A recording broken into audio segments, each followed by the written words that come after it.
tavaline koolitund. Klassiruum sumises, õpilased naersid ja rääkisid läbisegi. Nad olid nii hoos, et ei kuulnud koolikella helinatki. Siis aga astus klassi õpetaja ning saabus vaikus. Kõik rivistusid pinkide kõrvale nagu kord ja kohus. Istuge, ütles õpetaja üle ninal olevate prillide õpilasi vaadates. Oi, mismoodi te välja näete, sättige mütsid otse ja kuued sirgu. Otsemaid kohendasid kõik oma rõivaid. Jõulud on varsti käes, aga teil on ka habemed puha sassis, pahandas õpetaja edasi.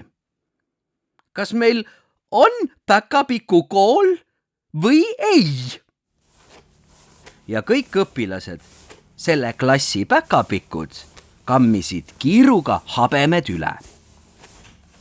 See on meil eelviimane tund, lausus õpetaja tahvli ees edasi-tagasi kõndides tähtsalt. Täna räägime sellest, kuidas laste sussi sisse kommi viia. Mõnikord on ju aknalaual suss, kes on sinna tõstetud esmakordselt. Ta võib karta kõrgust, väriseb vaeseke. Suss ei usalda võõraid ega taha, et tema sisse midagi pandaks. Klass oli põnevuses tumm, õpetaja aga kamandas. Tooge sisse õppevahend.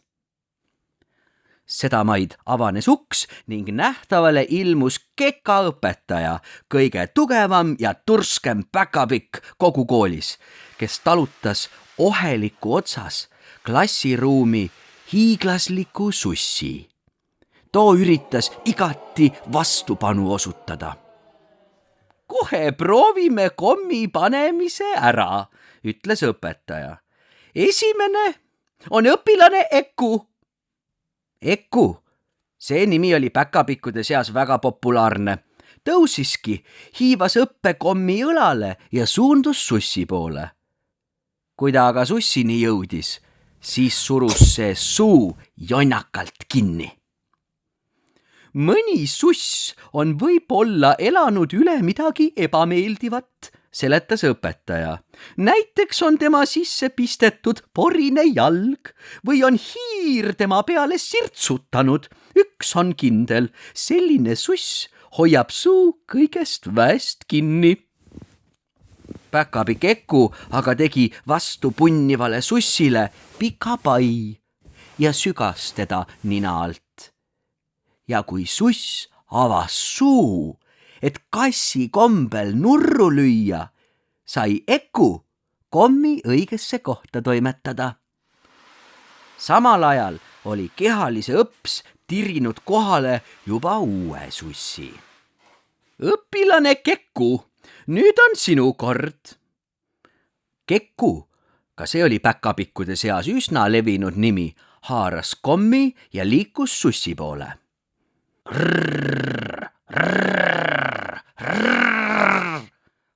Urises too hoiatavalt. Keku tardus kohkunult paigale. Ära verest välja löö, lohutas õpetaja. Sussid on iseloomult ja käitumiselt erinevad. See siin on vist natuke koera moodi tegelane. Keku mõtles veidi, vilistas siis paar korda vaikselt ja meelitas. Kutsu, tule siia. Suss tormaski kutsuja juurde ning asus kohe, kui Keku oli tema sisse kommi pannud, päkapiku ümber niutsudes karglema. Mul oli kord juhus, et suss pidas end känguruks, jutustas õpetaja. Tahtsin temasse kommi panna, aga ta hakkas eest ära hüppama. Kuidas see lugu siis lõppes? Eks ma asusin teda pikkade hüpetega jälitama, tunnistas õpetaja. Jõudsin järele ja torkasin kommi sisse. Mul on küsimus, õpetaja. Üks priske päkapikk oli tõstnud käe. Lase tulla, pätsuke. Kas kommid on üle loetud? küsis Päkapikk Pätsuke punastades. Aga kui meil endil kange kommiisu peale tuleb? Seda ei ole karta, muigas õpetaja, sest kohe varsti algab veerandi viimane tund, kus igaüks võib nii palju kommi süüa, kui jõuab. Klass lõi seda maid ootusrikkalt kahisema.